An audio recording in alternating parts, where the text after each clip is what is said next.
Hello, and welcome to another Help Desk tutorial. In today's video, we'll be changing your default print settings to be black and white. So in this tutorial, we'll show you how to change your default printer on a Mac and also change your printer settings to print to black and white only.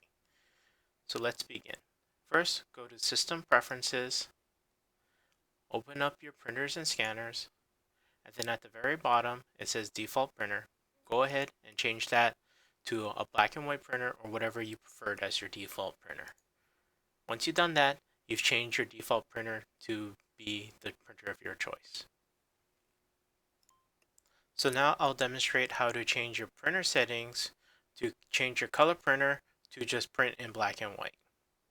So first off, I have a Chrome window open.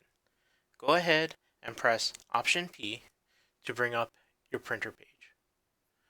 When your printer page is open up, go ahead, click More Settings, scroll down, and then select this option, Print Using System Dialog. Open that up, and it brings up this window. Halfway down, it will say Layout. Go ahead, select that, and go to Color Matching. Under Color Matching, go to the Profile, select Other Profiles, and change that to black and white. Click OK, and now you've set your printer up to print in black and white. To save this preset, go to these presets and save current settings. Go ahead, give it a name, click OK, and now you have your preset saved for black and white printing. If you want to revert back to color printing, all you would have to do is change your presets back to the default settings, and that will change it back to color.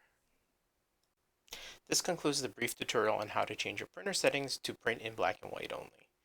If you have any questions or having troubles completing this, don't hesitate to call the help desk at 455-0271 or email us at lcchelp@hawaii.edu. Thank you. Bye.